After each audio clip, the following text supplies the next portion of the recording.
Assalamualaikum warahmatullahi wabarakatuh.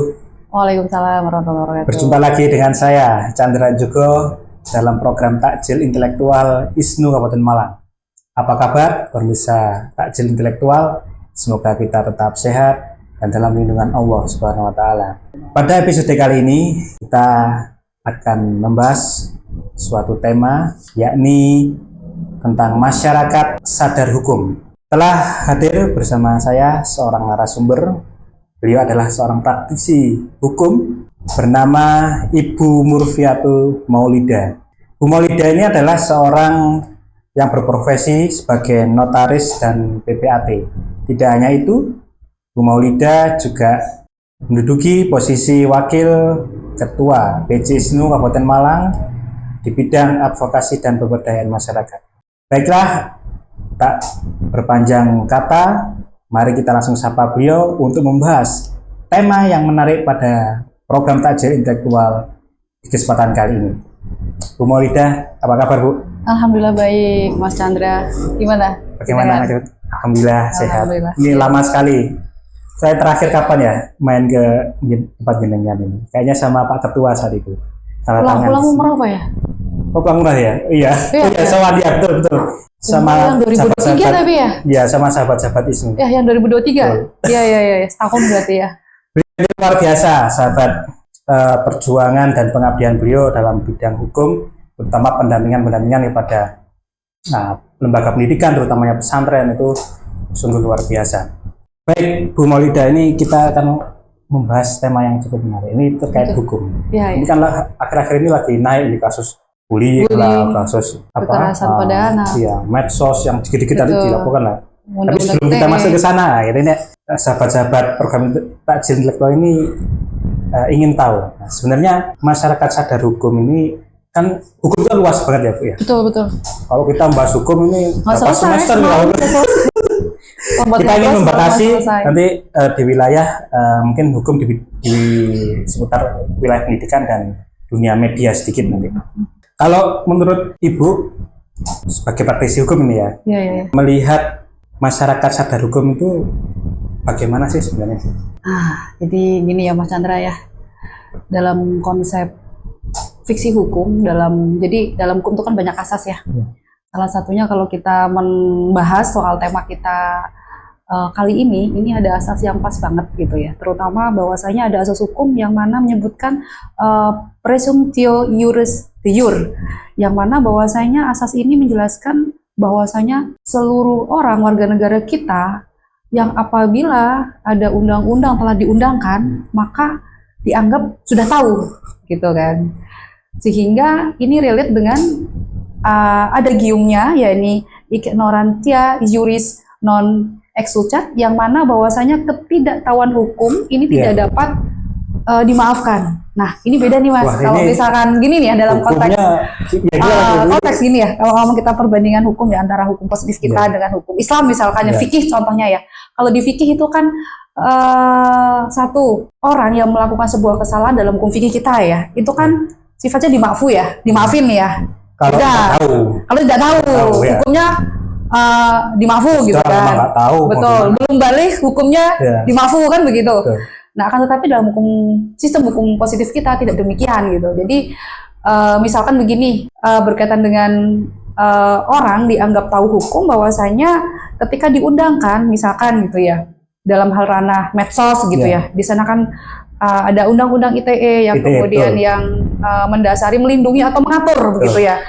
Jadi ketika ada warga medsos kemudian melakukan tindakan-tindakan yang dianggap unsur-unsur yang memenuhi dalam UU ITE, maka ini bisa terkena pasal atau bisa diproses. Betul, artinya ketika unsur-unsur itu memenuhi, misalkan dia melakukan ujaran kebencian, misalkan atau melakukan penghinaan atau mengajak warga medsos untuk mengarah yang sifatnya sara dan sebagainya, ini bisa dilaporkan atau masuk dalam kategori tindak pidana seperti itu.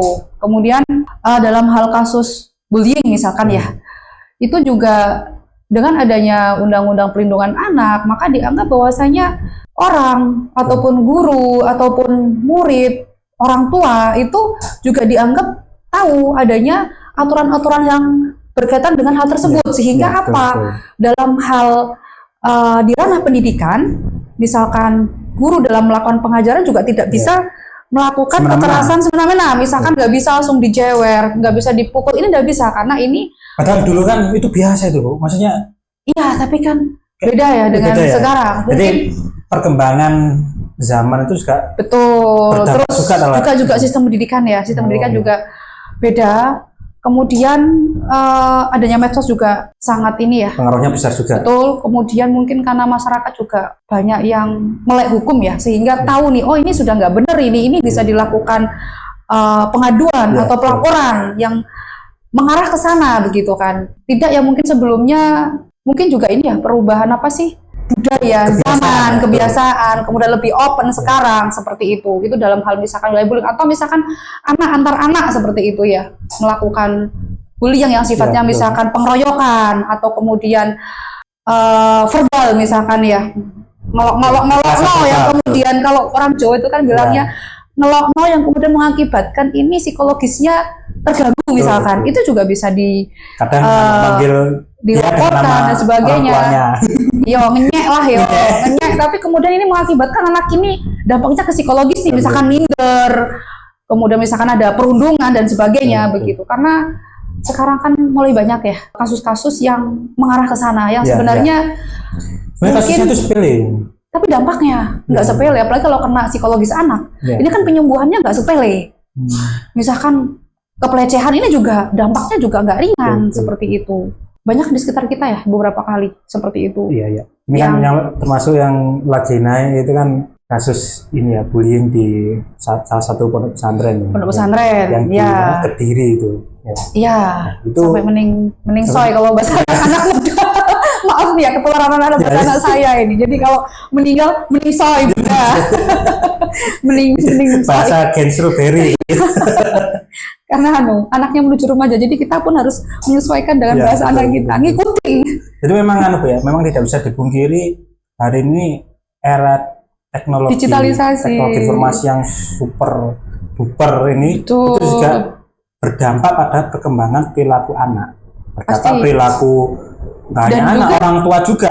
Aturan juga mengikuti, bahwasanya juga aturan juga mengcover atau mengikuti bahwasanya itu juga sebenarnya diatur gitu ya.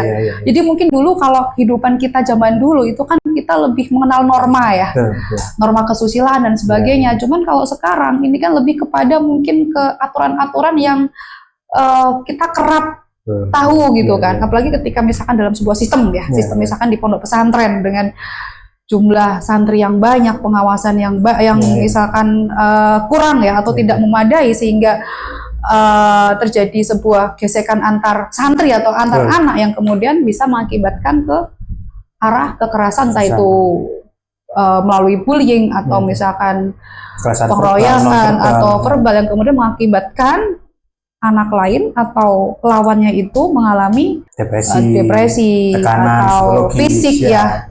Maksudnya dampak fisik dan sebagainya, ini juga masuk nih dalam ranah tindak pidana seperti itu. Ini Bu, kalau dulu kan fenomena ini dunia pendidikan, fenomena ini saya juga mengalami dulu itu kalau di sekolah, di pondok itu misalnya ada kita melakukan kesalahan gitu ya, itu kan misal dihukum, dipukul, ngambil PR, kuku panjang, sama terjadi kan. Betul. Terus mungkin dengan juga pernah mengalami atau juga menyaksikan misalnya. Iya. Terutama kuku biasanya akan cetas. Nggak usah masalah itu hukuman, masalah berkelahi aja. Misal nih, yang kita punya anak laki-laki atau dulu saya juga masa kecil itu misal berkelahi dengan teman itu kan kayak hal yang seru, biasa gitu ya. Tapi sekarang ini ada fenomena kecenderungan orang tua tiba-tiba langsung melaporkan ke polisi terus memproses. Nah itu kalau Bu Maulida sendiri melihatnya gimana? Atau memang itu dibenarkan atau seperti apa? Jadi lebih kepada plus minus ya. Di satu sisi bahwasanya itu memang ketika ada hal seperti itu memang ketika memenuhi unsur itu juga bisa masuk atau bisa dapat dilaporkan ya. Dan itu mungkin lebih kepada juga edukasi ya. Kadang-kadang anak melakukan itu juga kurang kontrolnya orang tua, dan banyak faktor lah ya. Ya. Tapi ketika ada orang tua melakukan itu sebenarnya dibenarkan. Akan tetapi misalkan dibenarkan dari segi hukumnya.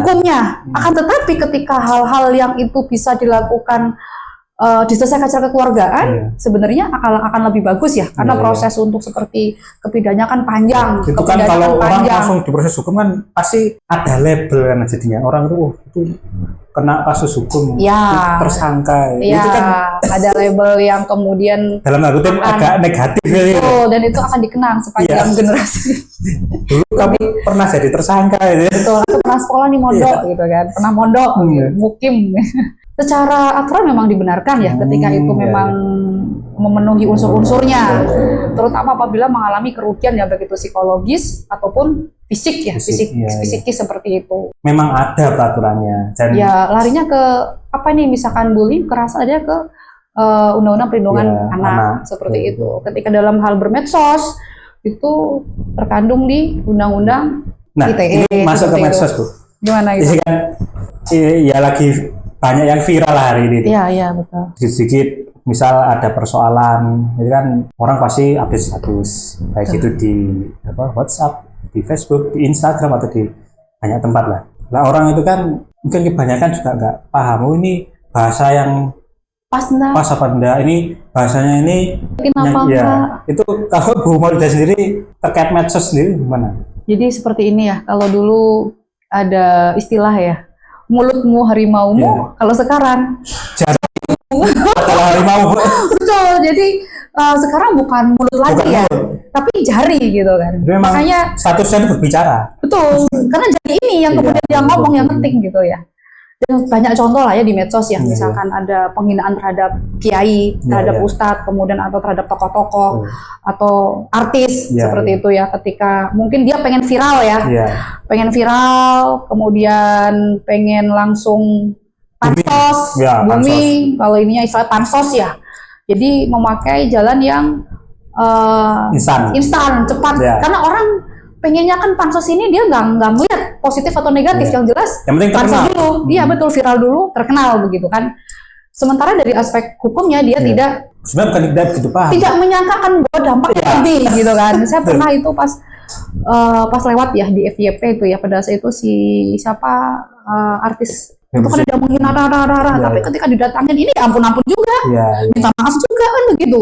Banyak kan misalkan banyak menghina terhadap tokoh NU kita kan banyak ya, ujung-ujung ketika udah oleh Banser sudah pokoknya datanya apa, materai tanda tangan, pokoknya ujung-ujungnya materai 10.000 tanda tangan begitu. Itu contoh-contoh yang sebenarnya itu juga buat mengedukasi ya warga netizen kita, warga medsos, bahwasanya kita harus bijak dalam hal bermedsos. Kita tidak bisa sembarang, betul, tidak artinya tidak sembarangan untuk ngetik, ngelokno atau berkomentar, karena sekali kita memposting di namanya media sosial itu jejak digital tidak bisa terhapus. Informasi kita jadi informasi publik. Betul, apalagi misalkan udah langsung share gitu ya.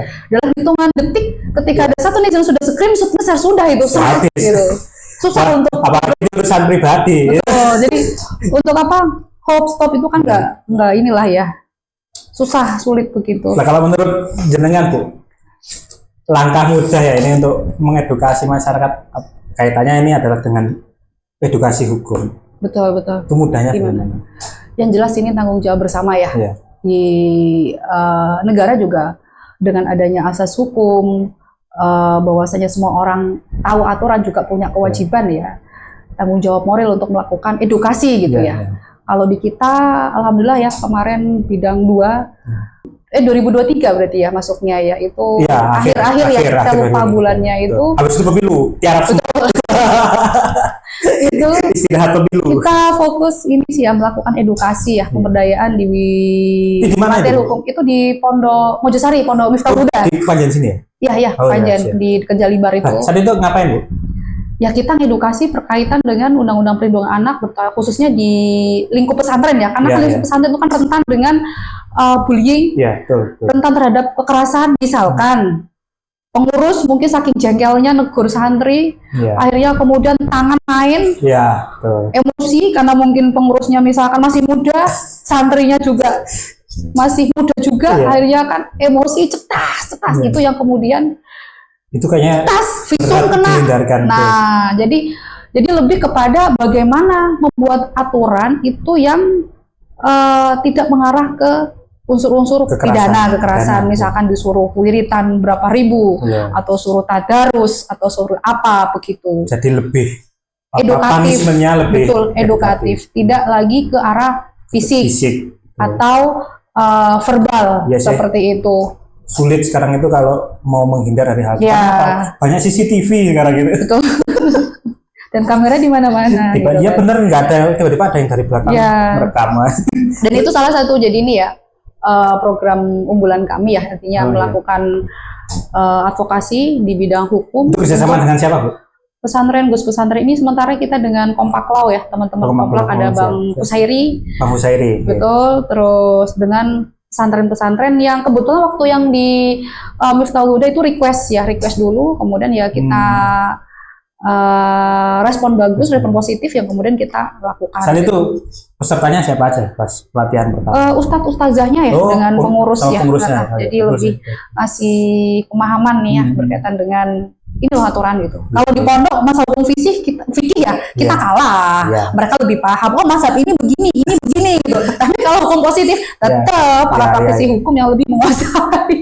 Kalau menurut Bu Maulida sendiri, terkait edukasi hukum ini di negara kita Indonesia itu menurut jenengan sudah cukup atau perlu digenjot lagi?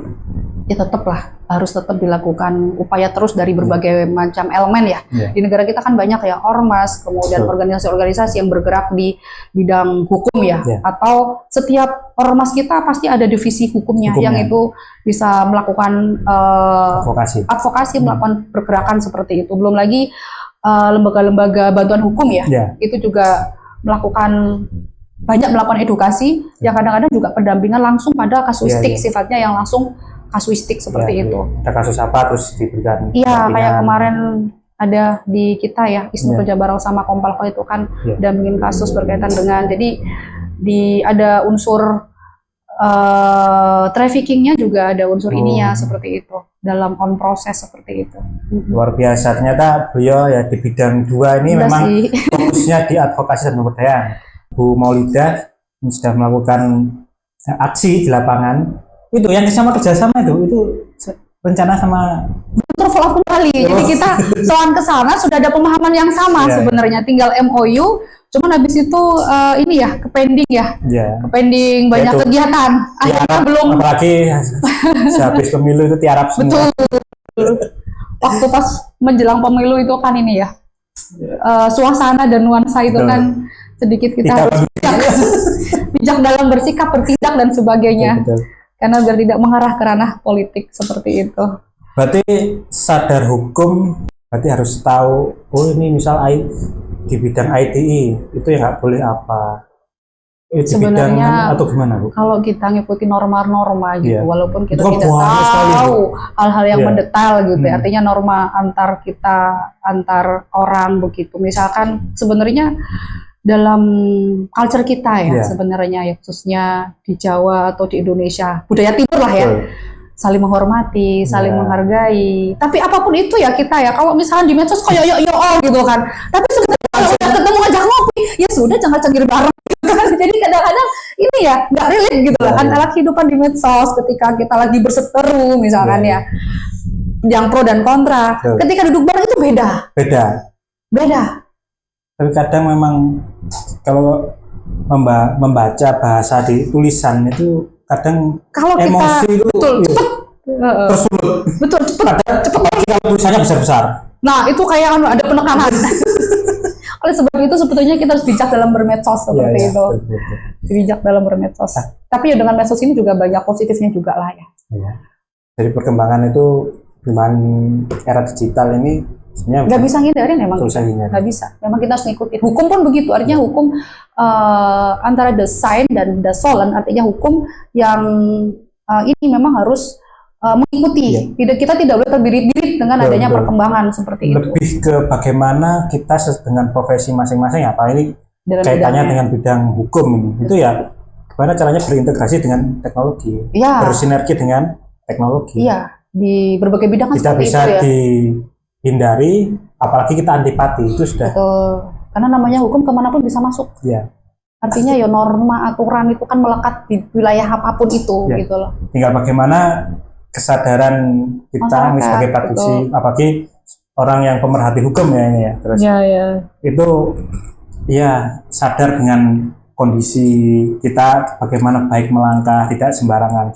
Dan bagaimana cara kita menghindari pasal, bijak dalam Ya. bermedsos, Itu dan bijak dalam menggerakkan jari. kalau bicara pasal itu kan banyak sekali Bu. Itu kalau Iya, tipsnya dari jenengan gimana? Kan ada undang KUHP yang nggak percaya atau undang-undang ITE, itu kan banyak sekali. Prinsipnya ya, kita tidak merugikan orang lain dalam hal apakah itu kita mencela atau dalam hal kita ngomong, dalam hal berkomentar. Intinya kita tidak merugikan orang lain, tidak menghina orang lain, kemudian bijak dalam hal bermedsos, dalam hal ngetik. Jari ini tidak hanya mulut ya, jari juga harus bijak dalam hal sinergi ya antara jari dan otak. Tidak sembarangan tadi. Oke Bu, terakhir untuk sahabat program Takjil Intelektual, sebagai penegasan terhadap tema kita pada malam ini, apa yang bisa kita lakukan sebagai warga masyarakat terkait hukum ini? Yang jelas bahwasanya kita harus menghormati ya. Bagaimanapun karakter orang di luar kita harus tetap menghormati, menghargai dengan tidak melakukan hal-hal yang sifatnya merugikan. Dalam hal bermedsos, yang harus kita ingat, bijaklah ya. Dalam hal bermedsos, terutama jari Anda. Ya, gunakanlah medsos dengan baik. Dan kendalikan jari Anda. Ya, ingat tadi pesannya beliau, kalau dulu mulutmu harimaumu, sekarang adalah jarimu harimaumu. Terima kasih program Takjil Intelektual, luar biasa narasumber kita pada episode kali ini. Beliau adalah praktisi hukum yang tadi sudah sedikit membahas tentang masyarakat sadar hukum. Di episode selanjutnya tentu kita akan membahas tema-tema yang tak kalah menarik. Terima kasih, saya akhiri. Wallahul muwaffiq ila aqwamit thoriq. Wassalamualaikum warahmatullahi wabarakatuh. Waalaikumsalam warahmatullahi wabarakatuh. Terima kasih, Wing Wing. Iya.